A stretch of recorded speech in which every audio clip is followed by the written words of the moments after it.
the heart with ecstatic love. Swarup Damodar Goswami said, these are a few of the opulences of Vrindavan. Hundreds and millions of trillions of times more opulent than Vaikuntha or Dwarka, because of the sweetness of love. That is real opulence. When Krishna reveals himself to us in reciprocation to love, then we can understand what is of real value.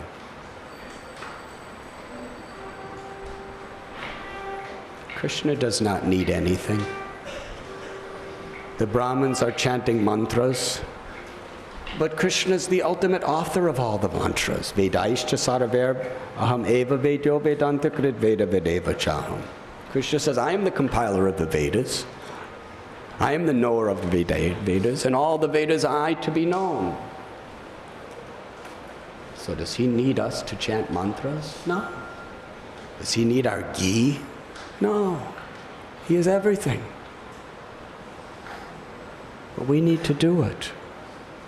Srila Prabhupada is explaining of the building of temples.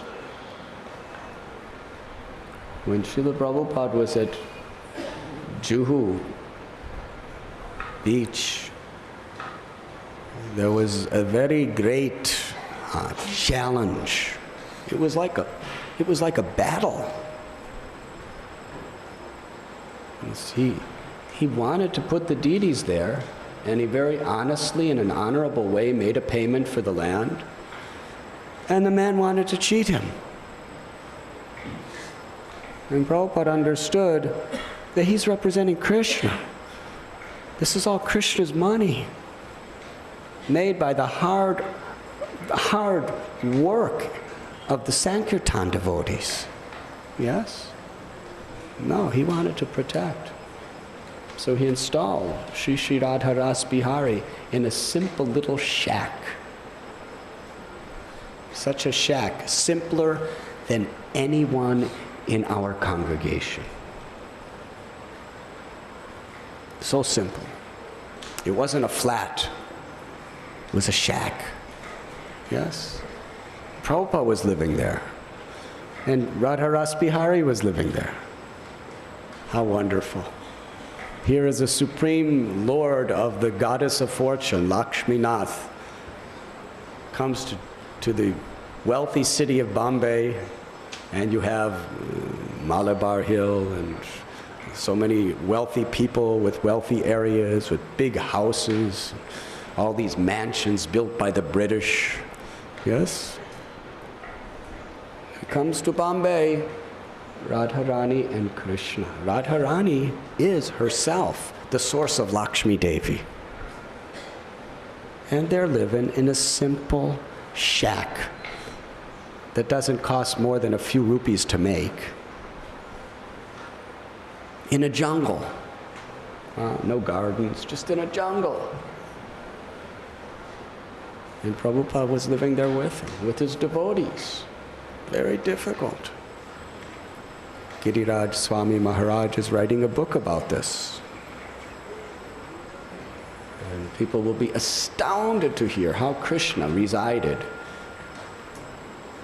So yes, here is the source of all wealth, along with the goddess of fortune, living in the wealthy city of Bombay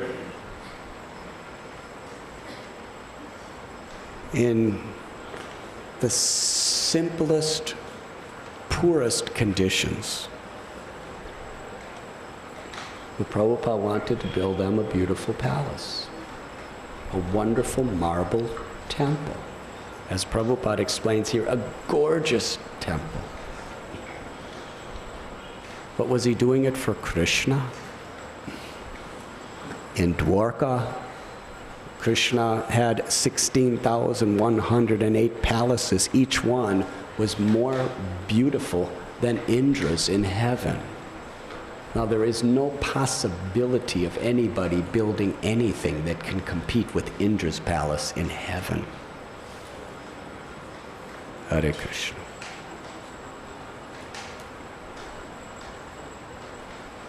But here he was living in a little shack, and Prabhupada was fighting so hard for years together to build that temple.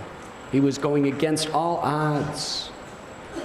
His legal advisors, his leading disciples, everyone thought, just forget it. It's not possible. It's an over-endeavor. Just forget it. We cannot do it. This man had all political power, all wealth. He had everything. And Prabhupada had nothing. And his disciples had less. Prabhupada was determined, we're going to build this temple. When they started, the municipality came and tore it down. Prabhupada was persistent to do it again. Hare Krishna. Why? Does Krishna need it?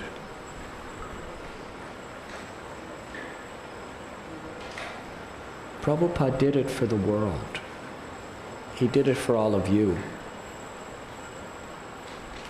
To build such a wonderful temple that Krishna could reveal himself in such a way that countless people will come to receive his mercy.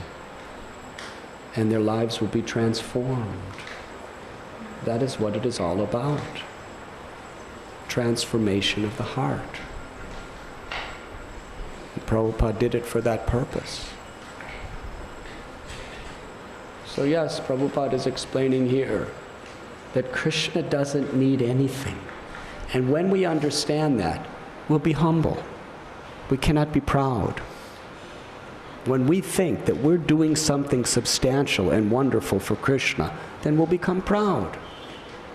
I have given a lot of money. I have managed very expertly. I have preached and brought so many people. Pride is an insidious weapon of Maya. Insidious. It's also like when pride enters the heart, it's like an earthquake under the sea of our consciousness. And at the beginning, it seems like everything's going very well. May even go on like that for years. You see all the results I'm getting. You see how happy I am. You see how stable everything is. But understand, the tidal wave of the reaction is in motion. You can't see it. You can't feel it. You can't taste it until it crashes upon the shore of our life. And then devastation. In the Christian Bible, St. Paul spoke, pride cometh before the fall. What does a fall mean? For so many years, we're investing to try to build some spiritual qualities, spiritual characteristics, spiritual virtues, spiritual knowledge, spiritual realizations. And we may become actually, effulgent and empowered. It's like building our spiritual kingdom within our heart. But that wave can devastate everything and draw it all back into the ocean of material existence. So how to guard ourselves against this fall, this pride?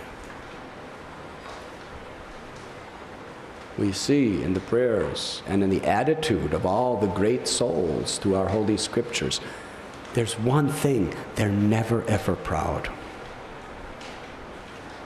How humble was Prahlad? I'm just a materialistic demon, I know nothing. It's the way he was feeling.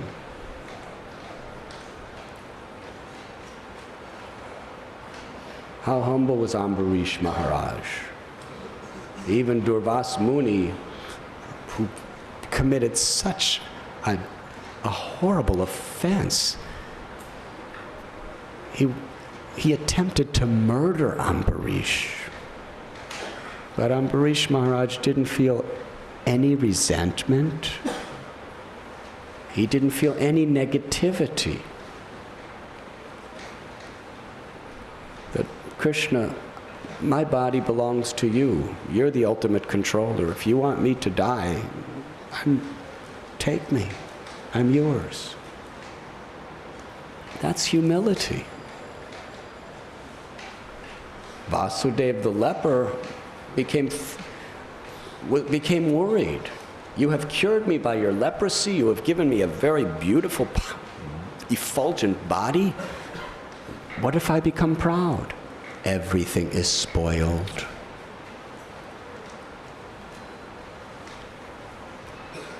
So how could we resist this very subtle, insidious, powerful weapon of Maya? Like a disease, it enters our heart, and in due course of time, the wave of the reaction just builds up and builds up and builds up and builds up, and when we're least expecting it, crash, we're devastated. And we have seen very, very empowered personalities who are manifesting such incredible spiritual excellences, just crushed by the reaction of the tidal wave of their own pride. And everything's finished. They can't remember anything anymore. Krishna tells us in Bhagavad Gita, Sarvasya chaham hridishani vishtomata smriti rajnanam apohanam cha. That he is the source of remembrance, knowledge, and forgetfulness. You cannot remember Krishna without his grace. And you can't forget Krishna without his grace. You can't know Krishna without his grace. So what do we have to be proud of? He's the source of everything. Chaitanya Mahaprabhu's devotees, Rupa and Sanatan, Thakur Haridas, all of them, they displayed this quality of humility with such genuine feeling.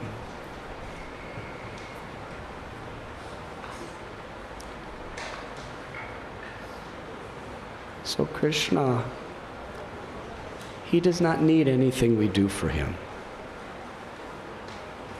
Srila Prabhupada explains that really even the greatest possible service we can do for Krishna, what it's all about is taking a handful of water from Ganga Devi and offering it to Ganga Devi.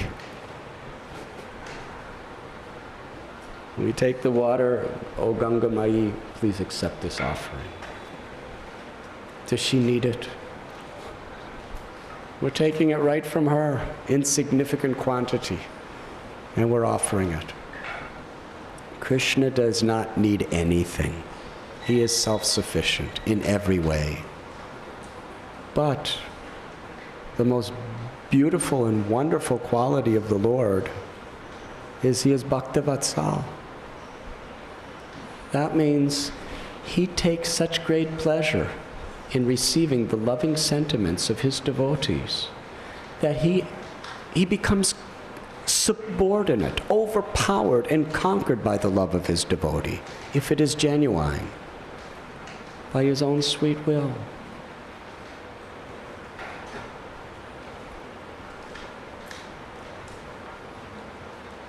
So yes, when we're chanting the holy names, which is the sacrifice recommended in this age of Kali, Krishna doesn't need our chanting. Krishna doesn't need our offenseless chanting. Krishna doesn't need our pure chanting. He doesn't need anything. He's eternally beside Srimati Radharani. What is our love in comparison?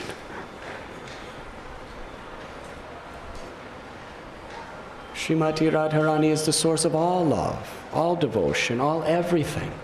Who are we? We're insignificant, infinitesimal, little tiny jivatmas who have rebelled enviously against Krishna since time immemorial and is engaged in egoistic, sinful activities.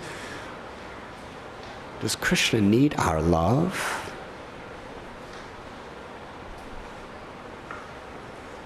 But he's so kind, he's so merciful, that even when an insignificant jiva chants the holy name, we're not chanting because Krishna needs. We're chanting because Krishna loves us. Krishna wants us to be happy. Krishna wants us to experience the unlimited oceanic nectar of his love. From a positive side, when we surrender to Krishna, we may not get the result. Surrendering to Krishna is like another type of earthquake in the bottom of the ocean of our consciousness. And it may seem for years and years and years, and I just have nothing, no love, nothing, I'm just struggling and striving. But it's just a matter of time. You may not see it immediately, but then when that tidal wave hits the shore, it washes away all of our materialistic, egoistic desires, cleans our heart completely, and then we can see Krishna directly. His mercy, Krishna's mercy is more powerful than the most powerful of all tidal waves.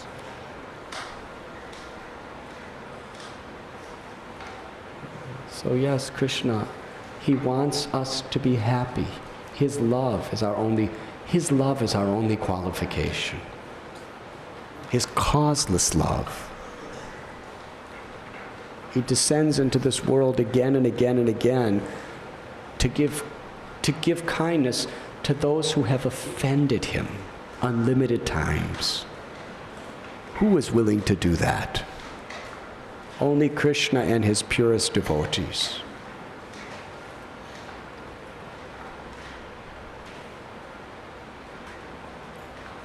We chant the holy name because it pleases Krishna.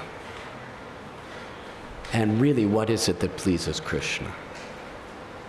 Krishna is pleased by our sincerity. And why is he pleased by our sincerity? Because by our sincerity, we will be able to access his complete mercy. And then we could become happy, eternally happy. Anandam buddhivardhanam pratipatam punamritasvadanam.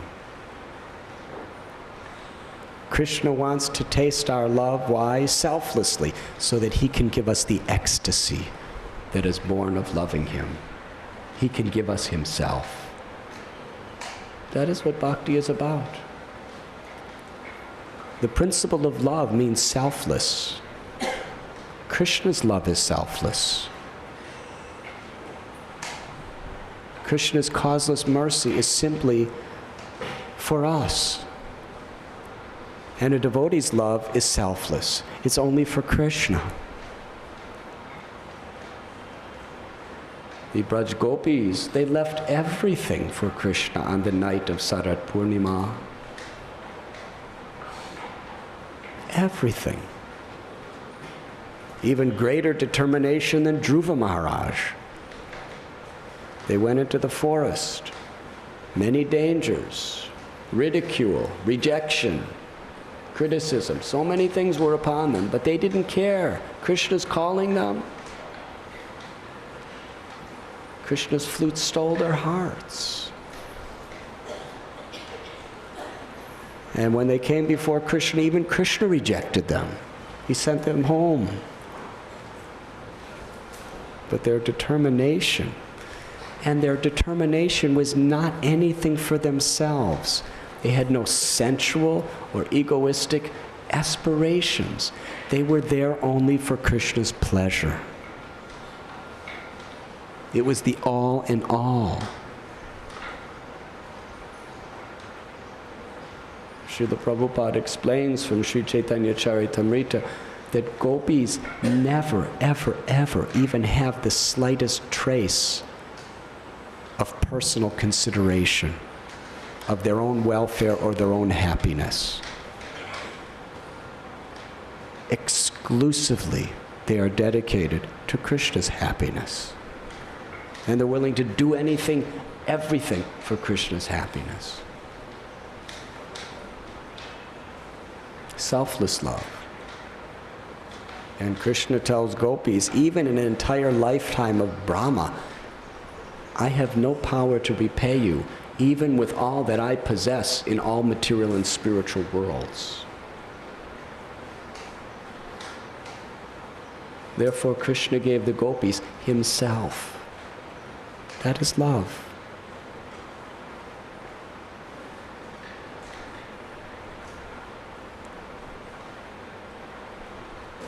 So Krishna does not need anything from us. He just wants the genuine, pure expression of love and surrender. That is all. And why does he want it? For our sake. That's all. Because he wants us to be Ananda, happy.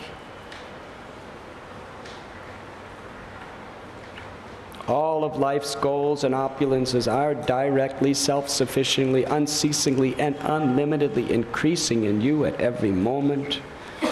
Indeed, you are unlimited enjoyment and blissful existence itself. As far as we are concerned, O Lord, we are always after material enjoyment. You do not need all these sacrificial arrangements, but they are meant for us so that we may be benedicted by your lordship. All these sacrifices are performed for our fruit of results, and they are not actually needed by you. Mahaprabhur Bhakta Ganer Vairagya Pradhan. Kaviraj Goswami describes that Lord Sri Chaitanya Mahaprabhu, the devotees of Lord Chaitanya Mahaprabhu, their very life and soul is renunciation. And Lord Chaitanya is exceedingly pleased to taste the sweetness of the renunciation of his devotees. And what is that renunciation? Whatever we do is for Krishna. We can build beautiful, beautiful temples for Krishna. Why? Because Krishna is pleased. There's nothing that pleases Krishna more, according to Gita, than preaching his glories and the facilities that help to preach his glories. So the essence of renunciation is without ego or desire for personal aggrandizement or pleasures,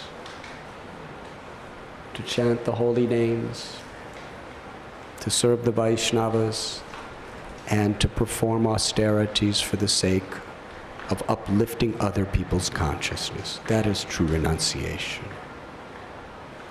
That renunciation sustains the devotees of the Lord, and it is most pleasing by Krishna. Follow in the footsteps of great souls. Srila Prabhupada manifested such a inconceivable power of determination. It was probably easier for Dhruva Maharaj at the age of 5 to go into the jungle than Prabhupada to go to the asphalt jungle of New York City at the age of 70. Yes?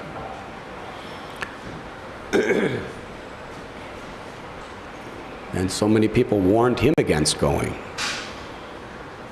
Sumati Maraji, she was kind of like Narada Muni, telling him, don't go, Swamiji, you're too old. You'll die, just stay here in Juhu and preach to us. We'll be very happy. We'll provide everything for you. He was determined. And even after getting there and so many failures and death threats and ill health And his well-wishers and God-brothers in India were asking him, come back, it's impossible, just come back. He was determined. Nothing could divert him.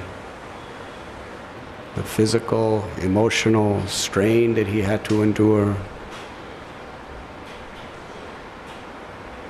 Until you're 70 years old, you won't really be able to begin to truly appreciate what Prabhupada had to undergo for us.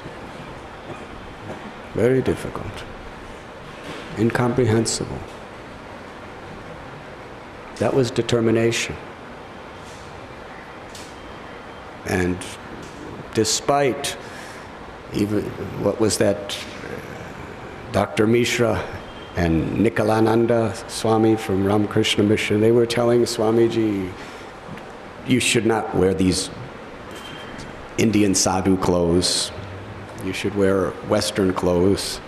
Who will listen to you? And you can't, this 4 regulative principles, you can't tell American people about these 4 regulative principles. And these were people who were preaching in the West for many, many years and were very, very successful in their own way as far as recruiting followers. They were telling him, don't talk about these 4 regulative principles, and don't dress like this. But Prabhupada was determined. From the very beginning, you first walk into 26nd, 4 regulative principles, no illicit sex, no intoxication, no gambling, no meat eating. Prabhupada was not compromising. In his own life especially. But yet at the same time, he was so completely accommodating to forgive, to tolerate the difficulties, the shortcomings, the conditionings of those who came to him. And always giving them another chance, another chance, another chance to come forward. So in essence, we should accept what is favorable for devotional service and reject what is unfavorable. We should be determined. We should be very determined. Our spiritual advancement will very much be according to our determination. But we have to understand what real determination on the path of bhakti is. It must be with humility.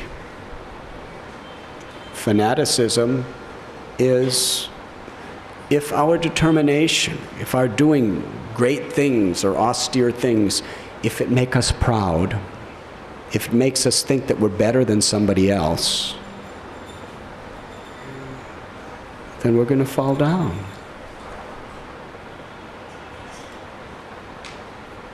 We should be humble. We should not compare ourselves to others or think that I'm better than others.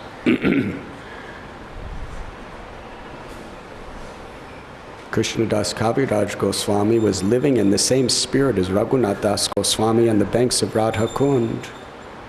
And yet he's not thinking he's better than anyone. He's thinking he's more lowly than a worm in stool. So that is important. Fanaticism is often based on false ego. Our determination inflates our false ego and the results we gain. So we should be humble like a blade of grass, tolerant like a tree, ready to offer all respect to others and expect none in return. We should be determined to be that. And we should do it honestly, not as a show bottle. But we should actually really try to do it honestly for our purification, for the pleasure of the Lord. But we must be determined. And if we're loose in the name of not being fanatical, that's just Maya giving us an excuse. So we should be strict, we should be determined, but which should be with humility, respect to others, and then it's perfect. Thank you very much. Srila Prabhupada ki jai.